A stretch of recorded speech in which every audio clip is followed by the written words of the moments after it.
Et maintenant, notre rubrique France, notre rubrique CosoBank avec Michel Guillot et Philippe Davat de l'association France CosoBank qui aujourd'hui nous parlent d'ouvrir un compte. Vous avez vraiment quelque chose à dire là-dessus?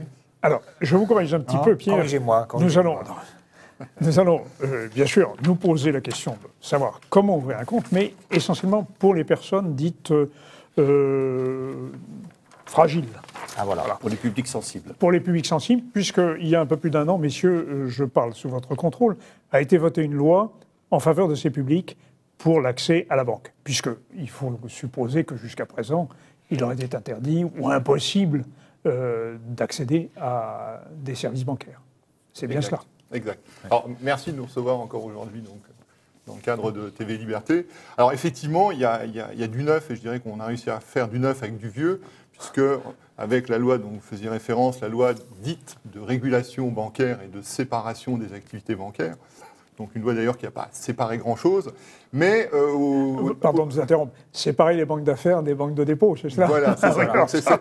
C'est cette fameuse loi. Alors effectivement, la séparation a laissé sceptique beaucoup de gens, puisque d'un mot, on peut dire que sur la séparation, on a ôté 1 ou 2% de l'activité bancaire au groupe tel qu'il existe à l'heure actuelle pour les cantonner dans des filiales spécifiques, alors que donc c'est pas une vraie séparation, hein, c'est plutôt d'ailleurs un cantonnement. Enfin bon, là n'est pas le propos de ce qu'on voulait dire. Par contre, au niveau, comment dirais-je, régulation, il y a quand même du nouveau. Il y a du nouveau puisqu'on sort effectivement plusieurs éléments qui, pour nous, associations de consommateurs et de défense des consommateurs bancaires, nous paraissent positifs. C'est d'une part le droit au compte renforcé. Alors pourquoi renforcer? Parce qu'il faut savoir que le droit au compte, en fait, il existe depuis 1984. C'est pour ça que je disais qu'on a essayé de faire du vieux avec du neuf, mais ça n'a jamais marché.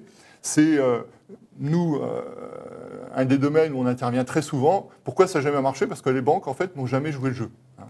Dans la mouture, je dirais, ancienne du droit au compte, la personne à qui on refusait un compte pouvait aller voir la Banque de France pour qu'on lui ouvre un compte. Mais la Banque de France exigeait donc une lettre de refus de la banque pour l'ouverture du compte en question. Et les banques, et nous c'était un domaine où on intervient très souvent, les banques refusent de donner ce papier.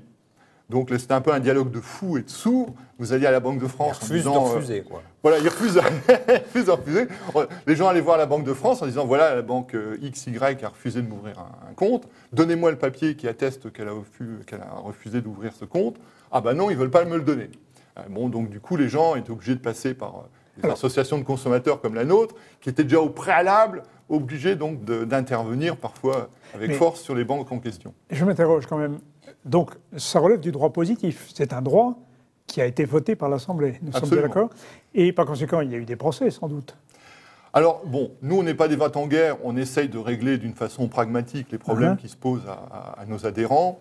Donc, soit on jouait notre rôle de médiateur auprès des banques concernées. Il y a eu, à ma connaissance, des amendes qui ont été infligées par le régulateur bancaire. Donc, il y a une jurisprudence. Donc, il y a une jurisprudence, pas forcément, parce que le régulateur bancaire peut intervenir en dehors du cadre de la loi, à l'amiable. C'est un rôle de police interne qui est propre au secteur bancaire.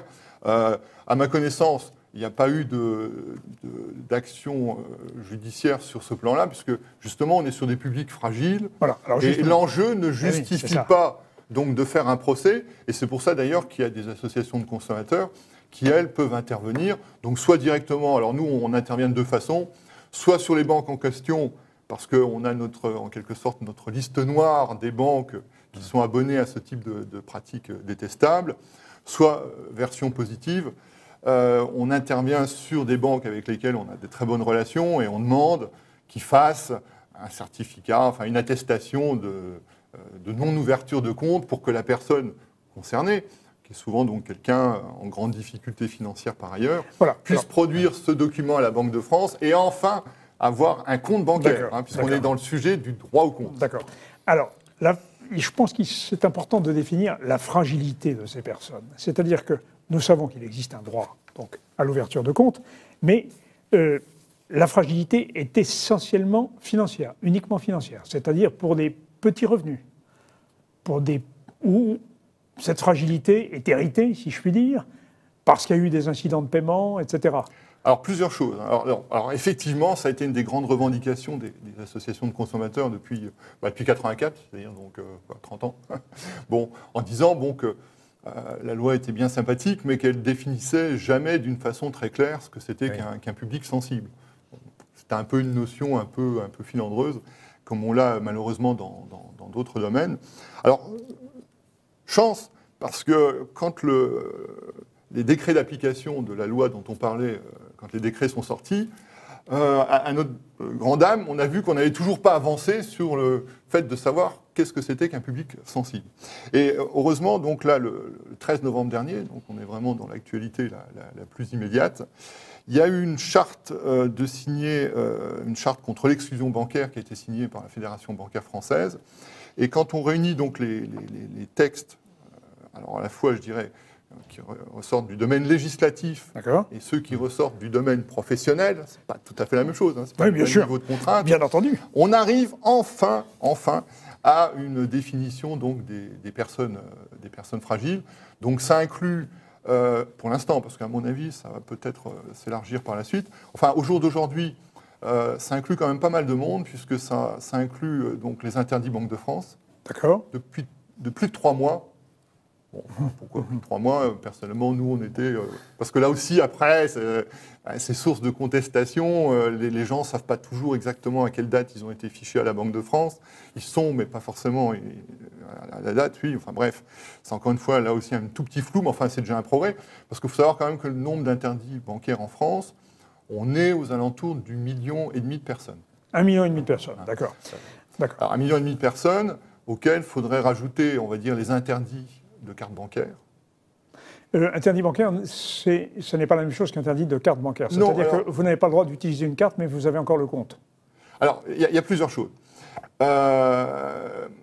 Donc, au départ, si vous voulez, l'interdiction, ce qu'on appelait l'interdiction bancaire, c'était l'interdiction d'émettre des chèques.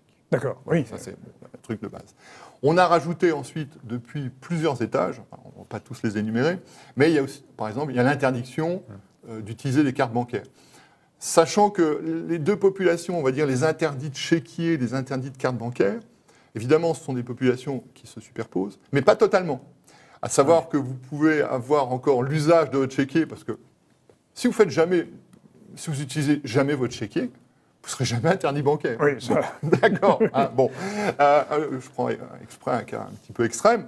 Par contre, vous pouvez avoir, vous pouvez être dans une situation d'usage abusif de la carte bancaire, qui fera que vous serez fiché Banque de France au titre de la carte bancaire, alors même que vous n'êtes pas fiché au titre de l'interdiction de chéquier, d'usage de chéquier. Mais les banques ne mettent pas des plafonds, et il n'y a pas de blocage automatique de la carte dès lors que vous dépassez un plafond découvert?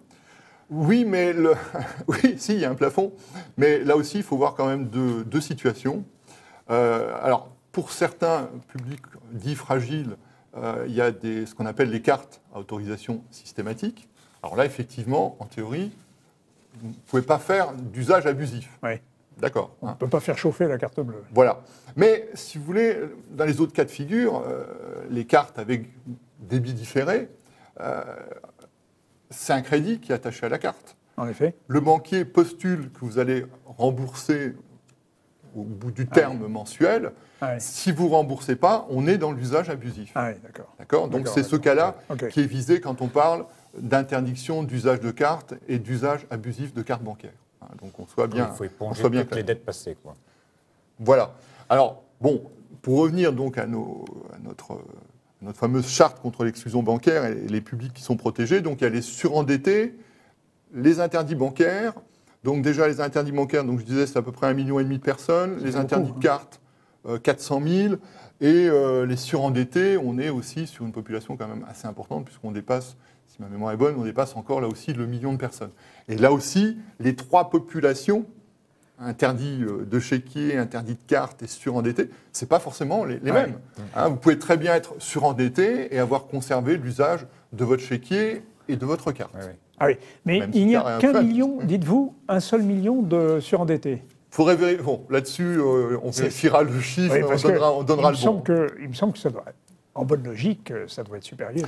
Il y a aussi, si vous voulez, les flux d'entrée, sortie, les statistiques ne sont pas forcément toujours très fiables. Hein. C'est pour ça d'ailleurs qu'on critiquait le fait de ne prendre en gros les interdits bancaires qu'après 3 mois, parce que déjà que le stock est par définition mouvant, puisque interdit bancaire, c'est une situation en théorie dont on peut sortir à tout moment. Oui. Bon, ok, et dont on sort, je dirais même quasiment automatiquement, au terme de la prescription de 5 ans. Donc les statistiques peuvent être variables selon les différentes populations qu'on examine. Pardonnez-moi de vous interrompre encore, mais imaginez quelqu'un qui a donc eu l'interdit bancaire, qui a réglé son problème, et au bout de 5 ans, donc, la Banque de France ne le compte plus dans ses fichiers. Il disparaît des fichiers. Bon. Mais est-ce qu'il disparaît des fichiers des autres banques? Oui, il disparaît parce qu'il faut bien voir que les fichiers de la Banque de France sont des fichiers centraux. Hein, et que les banques, en fait, alimentent ces fichiers. Normalement, elles n'ont pas le droit d'avoir des fichiers internes, alors, sauf pour leurs propres clients. Hein. Une fois que le client a disparu, normalement, ces fichiers devraient disparaître. Et ce qui fait, comment dirais-je, office de mémoire des relations bancaires, c'est les fichiers qui sont gérés directement par la Banque de France. Mais j'ai un doute quant à moi. Je suis convaincu que les banques conservent des fichiers par devers elles. Ça serait difficile parce que, si vous voulez, pour avoir fait à titre personnel un audit une fois d'un service informatique bancaire, c'est extrêmement procéduré. C'est difficile, comment dirais-je, qu'il y ait des fichiers pirates, parce que ça supposerait quand même un certain nombre d'interventions à différents niveaux. On peut penser au niveau de la direction générale, au niveau de la direction informatique, et que de plus, ça a échappé aux différents corps d'inspection ou d'auditeurs qui surveillent les procédures à la fois bancaires et informatiques. Je crois que ça s'applique plutôt aux organismes de crédit qui doivent effectivement garder des fichiers borderline. Mais je crois qu'il y a quand même, au niveau des banques, en général, il y a un droit à l'oubli. Hein. Alors, messieurs, nous ne sommes pas loin de... Et on n'est pas loin de l'avoir explosé, le temps qui nous est imparti. Ça n'est pas grave. C'est un de contrôle se plaint. C'est important pour nos téléspectateurs. Alors, si on est dans toutes ces catégories, qu'est-ce qu'il faut faire? Alors, si on est dans ces catégories, alors, sachant qu'on n'est pas fini. Hein, parce alors, qu'en fait, il y avait encore une catégorie. Il y a encore une catégorie. Donc, en gros, pour faire simple, donc, il y a les surendettés, on vérifiera le nombre. Il y a tous ceux qui sont interdits de chèques ou de cartes. Et il y a ceux dont les ressources sont faibles. Voilà. Hein, donc, ressources faibles, là aussi, il n'y a pas vraiment de plafond, mais si vous touchez le RSA ou si vous touchez ce qu'on peut appeler les minima vieillesse, on peut estimer que vous êtes là aussi dans ces publics fragiles. Alors, si vous êtes dans... Ou aléatoires, comme les auto-entrepreneurs, par exemple. Ah oui, c'est ça. C'est pas forcément un public fragile, les auto-entrepreneurs. Non, disons, de statut fragile en termes... oui.